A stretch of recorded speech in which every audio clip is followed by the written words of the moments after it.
Tai Otilija, lygiaplaukių retriverių ant bangos veisėja iš Lietuvos pajūrio.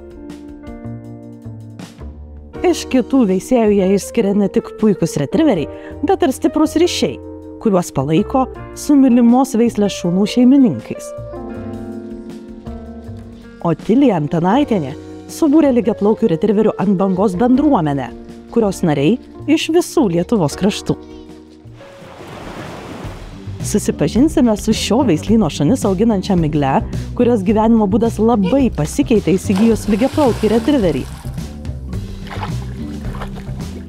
Užsuksime į treniruotę pas sporto su šunimi entuziastę Gabrielę ir jo šunį Hugo ant bangos, laiminčius prizinės vietas varžybose.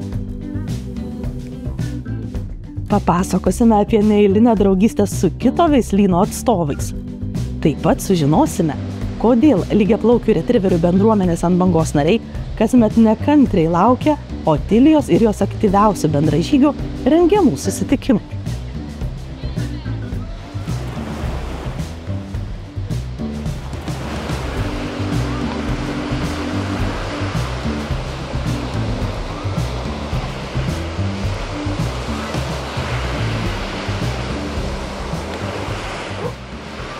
Pradžioje turėjau tik tai 3 ir pagaliau nuo tų 3 išaugom dabar va į šitokią didelę kompaniją. Šita meilė veisliai, gal galim pasakyti, atėjo iš pirmo žvilgsnio. Tai buvo 2007 metais Palangos Sacibose užmačiau 2 juodus šunis. Tada mes dar dalyvavom su vokiečių aviganiais. Ir galvoju, tai yra tas, tai mano šuo. Pavadinimas čia gal su dukra. Norėjom surišti jūrą, kad gyvenam Klaipėdoj, toks ant bangos. Ir aišku, mes ant bangos, visada ant bangos. Kada šuniuką išleidžiu į naujus namus, tai tarp kitko užsimenu, o gal susitinkam parodoj. Gal. Ir tas 1, 2, 3 ir va šiai dienai, matot, kokią mes turim didelę kompaniją. Nežinau, kaip tai pavyksta, gal tiesiog labai geri žmonės ir vienyje tiesiog. Kas tai yra? Tai yra mano. Tai yra mano žmonės, mano kolektyvas, mano šuniukai. Tai yra mano. Iš kiekvienos vados kiekvienas žmogus gal ateina su savo istorija. Gal vieną paminėsiu tokią kaip Miglė, kuri viena iš pirmųjų įsigijo pas mane šuniuką ir jinai sako, aš su juo nieko neveiksiu, aš tik tai vaikščiosiu į miškus. Meilė šitai veislė atsirado nuo mano pirmo lygiaplaukio retriverio, Belos ant bangos, kuri buvo iš veislyno ant bangos. Būtent įsigijus Belą, aš atradau, kad tai yra medžioklinis šuo. Tada atsirado mintis pabandyti jį medžioklėje. Ir tai buvo gan sudėtingas procesas. Ir medžiotojai tokie uždara bendruomenė, jie ne visus iš šono prisiema. Tada aš nusprendžiau, tapsiu medžiotoja. Taigi šitas šuo Bela padarė mane medžiotoja. Ir nuo to laiko aš esu pati medžiotoja, medžioju su savo šunimi ir dabar su jos anūke Grapa ant bangos, kuri yra šitos gražios vados mama. Aš labiausiai turbūt vertinu tą dalį, kuri vadinasi protas. Ir labiausiai vertinu jų galimybę prisiderinti prie žmogaus, dirbti su žmogum, norėti būti kompanijoje su žmogumi ir dalyvauti medžioklėse, varžybose ir visą šitame dalyke, kas mane labiausiai ir domina. Žinoma, grožis yra šalia. Mūsų veislynas ant bangos tuo yra, bent jau man patinka. Ir aš jau jame esu daugiau negu 12 metų bendrauju šiame veislyne. Mes bendraujam vieni su kitais. Ir netgi užsiimdami skirtingomis veiklomis. Vieni užsiima agility, kiti užsiima medžioklę, treti tiesiog eina tam, kad jų šuniukas būtų protingas į bendro paklusnumo pamokas. Bet mes susibėgame, mes bendraujame, mes džiaugiamės vieni kitų pasiekimais. Galima sakyti tokia šeima ant bangos. Šiai dienai Miglė ne tik tai, gal jau kaip ir veisėja tapo, jinai pati medžiotoja, jinai dabar yra lauko bandymų teisėja pati ir iš to tik šuniuką nusipirkau vaikščioti po miškus. Paminėsiu tokią Gabrielę turiu, kuri atvažiavo su tėvais išsirinkti savo šuniuką. Išsirinko patį mažiausią, patį tokį, nes jisai, sako, čia mano šuo. Išsirinkti šuniuką tikrai niekada nebūna lengva, bet Kas palengvino situaciją renkantis Hugo, tai kad tikrai norėjau berniuko ir norėjau rudo ir iš 14 šuniukų buvo tik tai 2 rudi berniukai, todėl buvo pakankamai paprasta išsirinkti. Sužavėjo tas šuniukas, kuris daugiausiai įrodė man dėmesio, tai taip ir išsirinko ir Hugo atkeliavo namo. Mes su Hugo užsiemam agility, užsiemam medžioklę ir retrieverių sportą. Su savo šuniu sutariu tikrai labai gerai, jisai visą laiką nori būti šalia, visą laiką pasiruošęs visiems nuotykiams, todėl niekada neturim problemų kažkokių sutarimo klausimais. Tai yra tikrai šuo, kuris visą laiką nori būti kartu ir išdykauti. Mes agility jau užsiemam apie 3 metus. Treniruojamės pakankamai dažnai, stengiamės 2 kartus per savaitę važiuoti į treniruotės. Agility lygiaplaukiai retrieveriai tikrai puikiai pasirodo, žinoma, jų nėra labai daug, tik keletas šuniukų, bet manau, jų gretos tikrai didės ir iš esmės tai nebus pats greičiausias šuo, kuris dalyvauja varžybose, bet tai bus tikrai gan stabilus šuo, nes jis yra puikiai dirbantis su šeimininku šuo. Jam yra lengva klausyti savo šeimininko, kas veda link to, kad trasas galima įveikti tikrai švariai.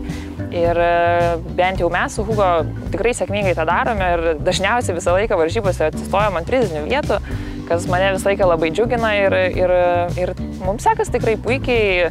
Hugo irgi mėgsta šią veiklą užsiimti, nes tai vis tiek yra laikas su šeimininku visų pirma, o antra tai yra laikas, kada jisai gali žaisti, gali maudytis, nes tai yra puikiausi apdovanojimai, kurio jam reikia. Mano šuo yra iš veislyno Bangos, mūsų veisėja yra Otilija, ji tikrai labai daug davė man, suteikdama galimybę susipažinti su tokiais žmonėm kaip Miglė. Mes su Hugo čia pas Miglę bent kartą į savaitę tikrai atvažiuojam, jeigu išeina ir turiu laiko, atvažiuojam ir dažniau. Gal kartais praleidžiam turbūt visą savaitgalį čia ir treniruojamės ir tiesiog būnam su savo šunimis.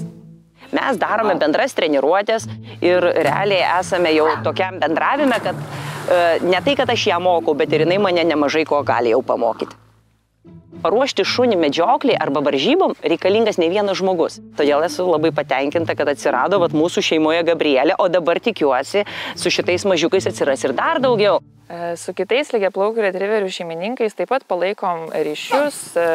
Jeigu nesusitinkam treniruočių lauke, tai susitinkam parodų ringuose ar kartais susitinkam tiesiog pasivaikščioti su savo šunimis ir bendravom ne tik su Vilniečiais, taip pat ir su kitų miestų šeimininkais.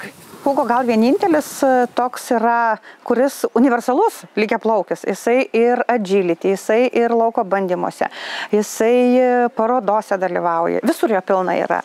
Ir kas man labai smagu, kad visur visada dalyvauja ne tik tai Gabrielė su Hugo, bet ir jos tėvai. Jie tiek įsiliejo į mūsų bendruomenę, kad kiekvienais metais, kaip tik tai mes darom susibėgimus, yra ir jie. Dar nepaminėjau Laurinos, kuri pas mus yra dresuotoja. Tikrai jinai atvažiuoja man šuniukus visas vadas protestuoti. Labai padeda išsirinkti, kokiam šeimininkui kokį šuniuką yra. Dar kuo aš galiu pasidžiaugti, turbūt, nežinau, ne kiekvienas veislynas turi sekretariatą. Aš turiu netgi 2 sekretorės, kurios labai daug man padeda, tikrai Lina ir Erika. Tai jeigu reikia šuniukus užregistruoti parodas, ne tik tai mano šunis, bet viso veislyno, kam reikia pagalbos tarptautinėse parodose, jos visada visur ir bet kur. Reikia pasiruošti parodą, jos iš vakaro važiuoja, pastato palapines. Aš šį kartą noriu savo visai bendruomeniai padėkoti, kad aš ją turiu tokią nuostabią, turbūt visiems ir kiekvienam asmeniškai. Turim tokį kolektyvą, tai jeigu žmogus su šuniuku pats ir nedalyvauja ringe, bet palaikymo komanda, labai didelę komandą turim ir parodose vienas už kitus sergam ir labai vienas kitą palaikom. Ir netgi noriu pasidžiaugti, ne tik tai savo veislyną mes palaikom, bet palaikom ir mes kito veislyno šunį. Tiesiog mes visi sergam už lygiaplaukius. Su Otilija mes draugaujam jau ganėtinai ilgai, kiek jinai turi iš manęs nusipirkusi antrą savo šunį. Kaip dabar atsimenu, atvažiavo pas mane į namus šuniuko ir sako, čia jau bus dukros šuniukas. Aš žinau, kad jie turi tą šunį, bet jinai, kaip pasakė, tiesiog nori dukrai. Ir aišku, ta grafkė buvo tai tik tai jos šuo. Ir tas kontaktas išsirutuliojo, nes per parodas, pagrindė per parodas, daugiausiai parodose, bendravimas. Otilija yra toks žmogus, kuris labai daug bendrauja. Ir ten atsiveža šeimą ir savo mamą į parodą ir mamos mišrainė balta pati skaniausia būdavo. Tai visus kažkaip taip suburdavo ir susidraugavom, o po to jau prasidėjo tas veisimas visas, pirmosios vados, pirmieji sunkumai, tai žinoma pasidalinti tą visą patirtimi, nes vados ganėtinai gausios būna ir tikrai daug visokiausių klausimų, o pas ką klausti, tai pas vienas kitą, nes iš tikrųjų tos informacijos nėra daug ir po to išsirutulioja ta draugystė tokia ganėtinai stipri ir nors ringiai ir būnam konkurentės, bet tarpusavy nesam konkurentės. Gal tiesiog čia Sigita toks žmogus, kad mes 15 metų nebuvom nei kartų susipykę. Mes kartu į parodas važiuojam, mes kartu važiuojam patinų ieškoti, mes kartu važiuojam veistis, netgi kartu gimdom šuniukus, padeda Sigutė ir ta tokia draugystė ir man labai smagu, kad ir šiandieną mes susirinkom kartu ir Sigitos veislynas ir mūsų veislynas turim bendrus pasisėdėjimus, bendrus pašnekesius ir labai puikiai nuostabiai leidžiam laiką. Tai tikrai, aš manau, daug kas galėtų iš mūsų tos tokios draugystės pasimokinti, kad mes tikrai labai gražiai draugaujam. Kada visi po didesnių darbų, kada jau atostogos baigėsi visą tą ir mes metuose kartą turim tokią tradiciją susibėgti. Aišku, pirmoje eilėje kiekvienas pasidžiaugia savo šuniuku, kiekvienas pats pačiausias, pats nuostabiausias. Vėlgi mano sekretariatas sugalvoja varžybėlės. Smagios tokios varžybėlės, yra prizai įvairiausi padaryti laimėtojam, pralaimėtojam ir geriausiam šuniukui ir gražiausiam. Dalyvauju visada, tikrai kiekvieną kartą, kai tai yra organizuojama. Vienareikšmiškai tai yra labai faina, labai naudinga, ta bendra bendruomenė šunininkų, šunininkystės ir visi vienodas veislės šunis, tai nuostabūs susibūrimai. Pabendrauti, pasidalinti rūpesčiais ir džiaugsmais, žinoma. Visada dalyvaujam, jeigu tik yra galimybė, tai beprotiškai patinka važiuoti į parodas, taip daug darbo įdėti, taip, nes aš statau pati, nebuvo lengva. Ne kad šuniukų išmokti, tikriausiai pirmiausia reikėjo man išmokti ir eini ne kad laimėti, bet tu eini pasidžiaugti tom. Tai yra hobis, pramoga. Tai yra ir tuo labiau, ką mums abiems su vyru tai labai patinka. Kadangi darbas yra protinis, sėdimas, tai tiesiog tai yra kaifas. O tokie susiėjimai, susibūrimai, tai iš vis tai yra bendraminčiai. Tai yra smagu, geras laikas irgi, tai tik parvažiuoji tu ilgam pasikrovęs tos energijos, tikrai labai nuostabu viskas.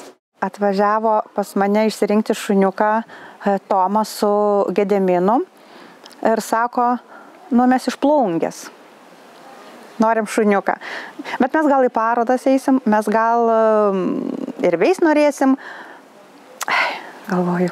Aišku, aš jiems susakiau labai didelius reikalavimus, kad jūs turėsite dresūrą lankyti, kad jūs turėsite ringo dresūrą, į Klaipėdą važinėtis. Labai tokią kartelę aukštą aš jiems užkėliau ir aš tikrai netikėjau. Ir ką jūs manote? Jie šiandien išpildė visus mano reikalavimus. Ir šiandien aš jiems įteiksiu kilmės dokumentus, liudinčius, kad jie gali tapti veisėjais. Kiekvienas veisėjas turi savo viziją, turi savo svajonės ir mes link to eidami labai dirbam. Ar aš išveisiau savo svajonių šuniuką? Tai dar ne. Bet aš išveisiau savo šuniuką. Aš turiu savo, tai yra mano. Kaip ir minėjau, turėjau pirmus 3 šunis. Tai buvo Bagera, Grafkė ir Brendis. Ir šiai dienai aš išveisiau. Vėlgi, taip turbūt nežinau. Taip sutapo, taip sukrito, vadoje gimė 3 šuniukai ir jie tikrai mano. Mano 2 mergaitės ir berniukas. Tai man sugrįžo mano pirmieji šunis. Netgi jų garbiai aš pavadinau juos Respect My Bagera, Respect My Brandy ir Respect Gone with the Wind. Aišku, jie dar labai maži, bet man viduj, man tas vat jausmas, kad tai yra mano. Aš tikrai galiu sakyti mano, tai jau 4 karta. Tai yra mano išveistų šunų 4 karta. Ir šitose šuniukose yra sudėtas mano visas 15 metų darbas. Tai aš labai tikiuosi, kad, gal ne pasaulio čempionai, bet Lietuvos čempionai, manau, tikrai išaugs.